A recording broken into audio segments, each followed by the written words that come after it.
The grand ballroom at the Fairmont Hotel sparkled with crystal chandeliers and white roses, the perfect backdrop for my cousin Miranda's fairy tale wedding. I adjusted my simple black dress, a classic piece I'd bought online for $30, and tried to blend into the elegant crowd of 200 guests. At 28, I was the family disappointment sitting at table 12, far from the action, surrounded by distant relatives who barely remembered my name. My father, David Kellerman, stood near the bar in his perfectly tailored tuxedo, holding court with a group of wedding guests. As the successful owner of 3 luxury car dealerships, he commanded attention wherever he went. His voice carried across the room as he gestured toward me with his whiskey glass. "That's my youngest daughter, Sophia," he said, his tone mixing pride with disappointment. "She serves coffee for minimum wage at some little cafe downtown. Such a bright girl, full of potential, but..." He shrugged eloquently. "You know how it is with this generation. No ambition, no drive to succeed in the real world." The wedding guests nodded sympathetically, their eyes flicking toward me with that particular mixture of pity and judgment I'd grown accustomed to over the past 5 years. My sister Victoria, resplendent in her designer gown, joined the conversation from across the room. "We keep telling her to apply for real jobs," Victoria added, her voice carrying the authority of someone who'd married into pharmaceutical money. "With her college degree she could work anywhere. But she insists on this artistic phase." My stepmother Linda, Dad's third wife, nodded gravely. "It's so hard watching someone waste their potential. We've offered to help her find positions at proper companies, but she's just so stubborn."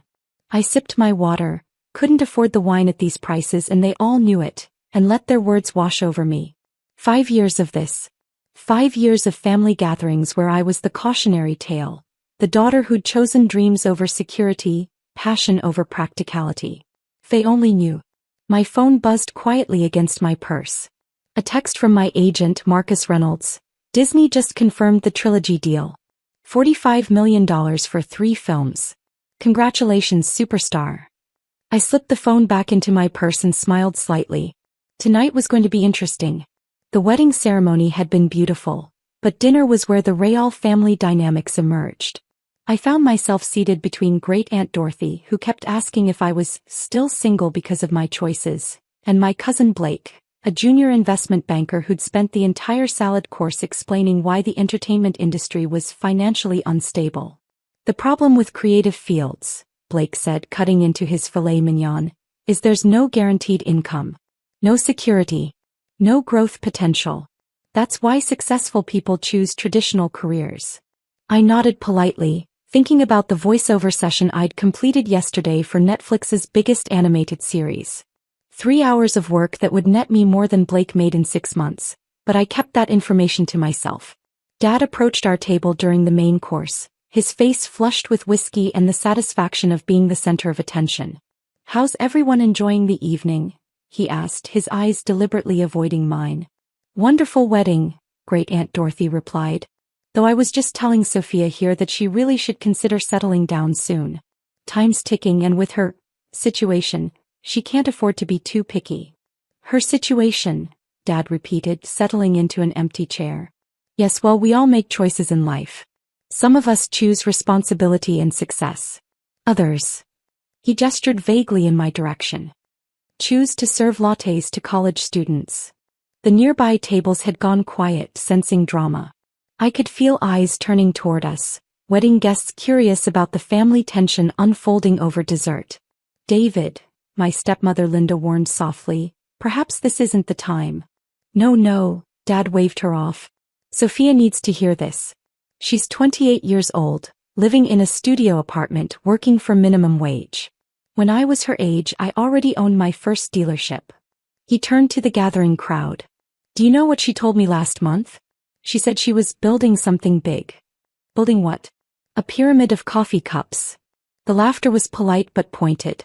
I felt heat rise in my cheeks, not from embarrassment but from the familiar frustration of being so thoroughly misunderstood by the people who should know me best. "The entertainment industry is just so unreliable," Victoria added, joining the conversation with her husband Trevor. "We've been trying to help her see reason for years.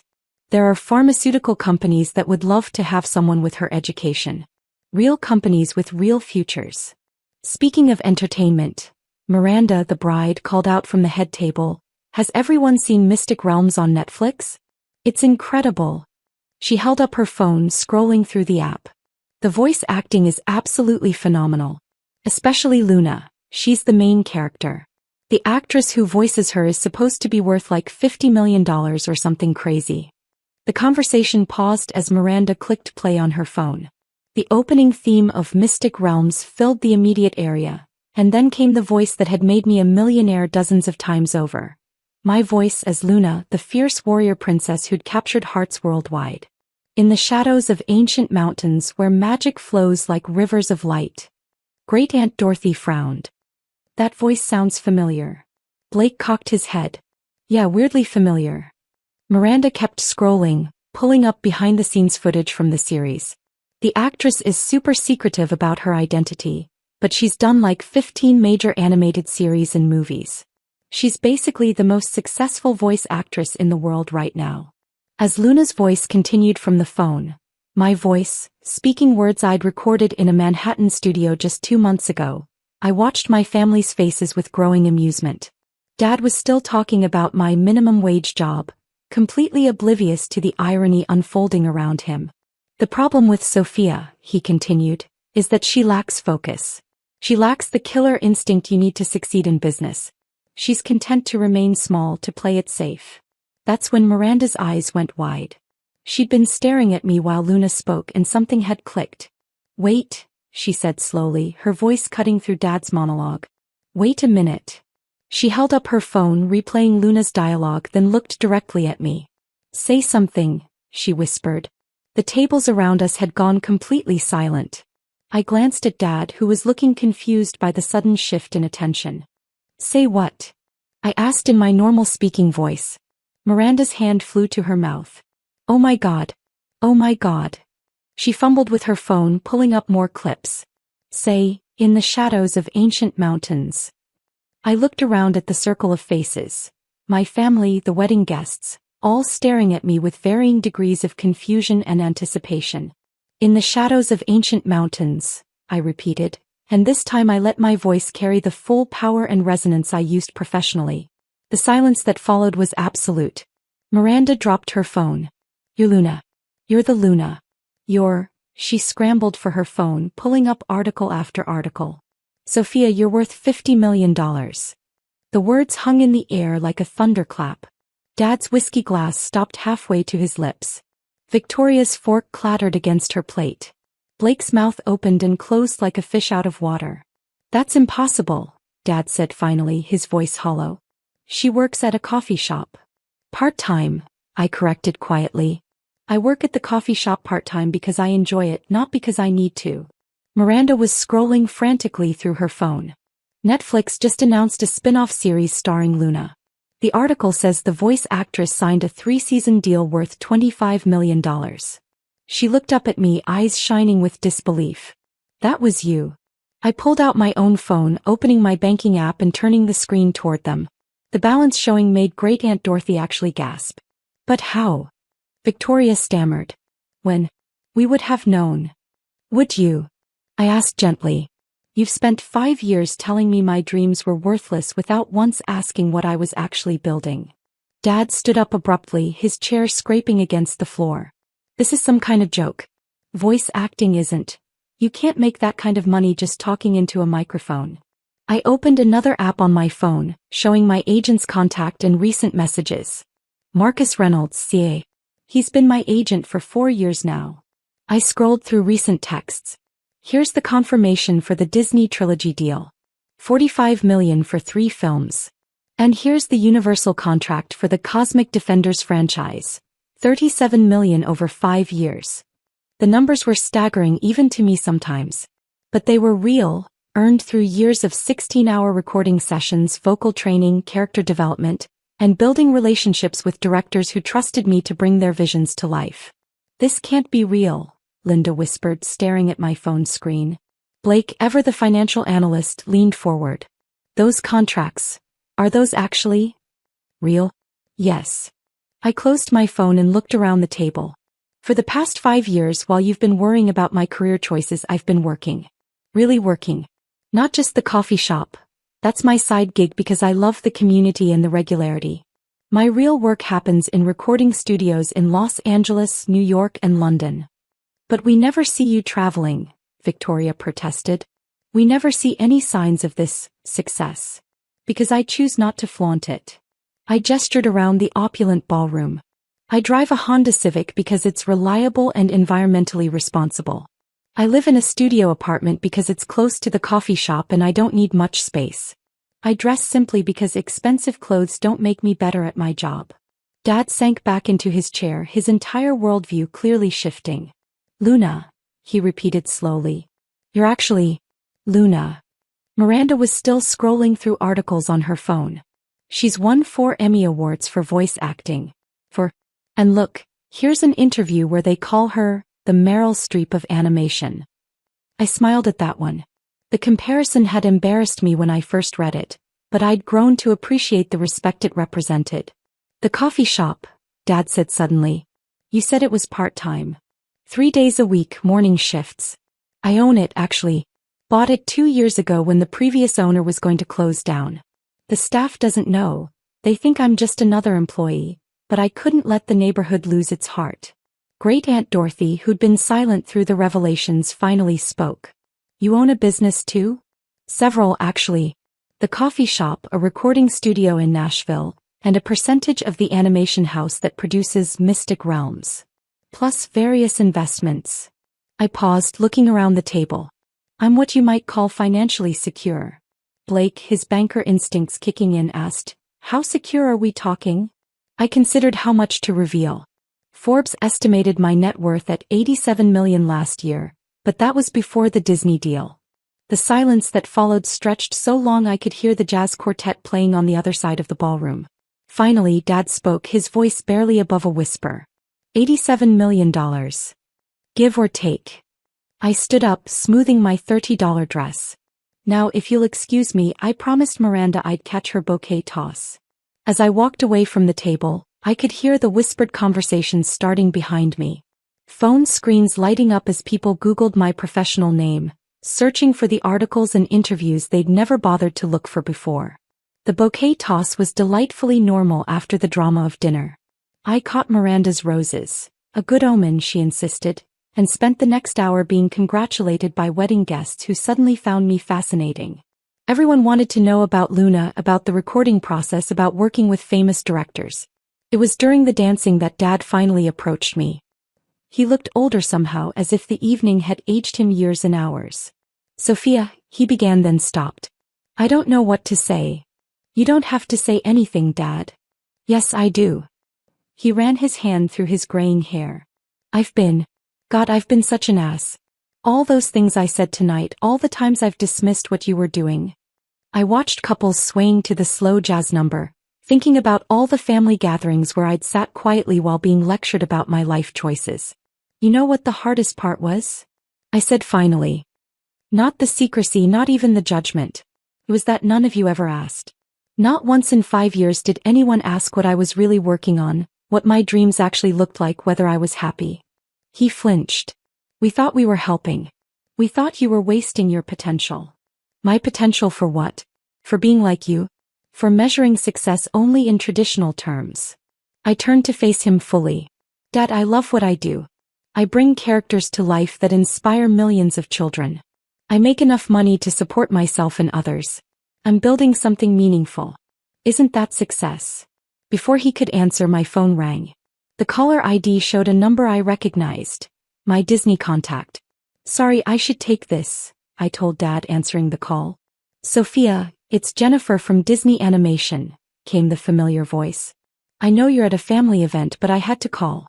The Luna spin-off series just got greenlit for a second season before the first one even airs. The network wants to discuss expanding your role across the entire Disney animated universe. I stepped away from the dance floor, trying to process what she was saying. Expanding how? Think Marvel Cinematic Universe, but animated. Luna would be the connecting thread across multiple series and films. We're talking about a 10-year plan, potentially worth. She paused. Well, let's just say it would be the largest voice acting contract in entertainment history. How large are we talking? $200 million over 10 years, plus back-end percentages. I nearly dropped the phone. $200 million. The number was so large it almost seemed abstract. I know it's a lot to process, Jennifer continued. But we need to know if you're interested in principal. Your agent will have the details Monday morning. Yes. Yes, I'm interested. Fantastic. Oh, and Sophia? Congratulations on the trilogy deal announcement. The industry's buzzing about it. You've really made it. After hanging up, I stood there for a moment watching my family through the ballroom windows. Dad was talking animatedly to Victoria and Trevor, probably filling them in on the evening's revelations. Great-Aunt Dorothy was showing other relatives something on her phone, likely articles about Luna. $200 million. The sum was almost incomprehensible, but what struck me more was Jennifer's final comment. You've really made it.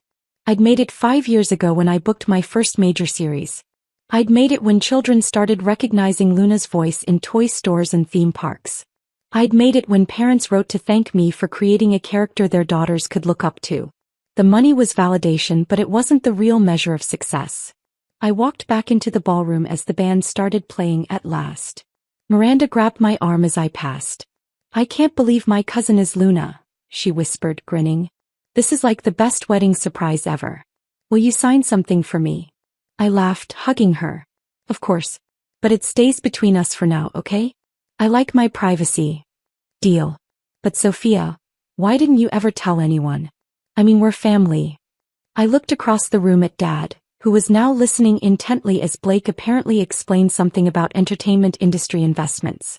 Victoria was Googling something on her phone, while Linda showed Great-Aunt Dorothy pictures of Luna merchandise. Because, I said to Miranda, I needed to know who I was before I could share that with anyone else. And I needed to be sure they'd love me for who I am, not what I'm worth. The evening wound down with a series of awkward but heartfelt conversations. Victoria apologized for dismissing my choices, admitting she'd always been jealous of my courage to follow unconventional paths. Blake asked if I needed investment advice, then spent 20 minutes picking my brain about entertainment industry economics. Even Linda, who'd never shown much interest in me before, wanted to know about the creative process behind character development. But it was Great-Aunt Dorothy who surprised me most. As the reception was ending, she pulled me aside. I owe you an apology, dear, she said, her voice softer than I'd ever heard it. I spent the evening worried about your future when you'd already built one beyond any of our imaginations. You don't need to apologize, Aunt Dorothy. Yes, I do. And I need to tell you something else. She glanced around, then leaned closer. 40 years ago I wanted to be a singer. Had the voice for it too, according to my teachers. But everyone said it wasn't practical, wasn't stable. So I became a secretary instead. She paused, looking out at the dance floor where the last few couples were swaying to the final song. I've spent 40 years wondering what might have been. And tonight, watching you, you did what I was too scared to do. You followed your dreams and made them real. As the evening finally ended, I found myself in the hotel lobby with Dad. The valet had brought around his Mercedes and my Honda Civic. The contrast as stark as it had always been, but somehow different now. Sophia, he said as we waited. I want you to know. I'm proud of you. Not because of the money, but because of your courage. Because you knew who you were when the rest of us didn't. Thanks, Dad. That means more than you know. I also want you to know that I'm going to do better. We all are. No more assumptions, no more lectures about your choices. I want to learn about your world if you'll let me. I smiled, thinking about the Disney deal that would reshape not just my career but potentially my entire life. I'd like that. Maybe you could come to a recording session sometime. See what I actually do for a living. I'd love that. He paused as the valet approached with his keys. Oh, and Sophia? Next family gathering, you're sitting at the head table. As I drove home in my practical Honda Civic, my phone buzzed with text messages from relatives who'd looked up my work online. Photos of Luna merchandise, articles about upcoming projects, congratulations and questions and invitations to coffee. But the message that made me smile came from Miranda. Thank you for making my wedding unforgettable. Also, my little niece says Luna is her hero. I can't wait to tell her that her hero is my cousin. I pulled into my modest apartment complex, thinking about the choices that had led me here. The studio apartment I'd chosen for its simplicity, the coffee shop I'd bought to preserve community, the career I'd built by trusting my own vision of success. Tomorrow I'd call my agent about the Disney deal. I'd probably need to hire more financial advisors, maybe consider upgrading my living situation for security reasons. The practical side of success would require attention. But tonight I was content to be exactly where I was. In my simple apartment, surrounded by the life I'd chosen, having finally shared my truth with the people who mattered most. Success, I'd learned, wasn't about proving others wrong. It was about proving yourself right. And as Luna's voice echoed from someone's Netflix account in a neighboring apartment, my voice, bringing magic to another family's evening, I knew I'd done exactly that. 3 months later, I stood on the red carpet at the premiere of Mystic Realms, Luna Rising, the feature film that had launched from the series' success. Dad was my date, looking proud in his tuxedo as photographers called my name. "You know," he said as we posed for pictures, "I always knew you were destined for something special." I laughed, squeezing his arm. "No, you didn't. But that's okay. I did. And that, I'd realized, was enough.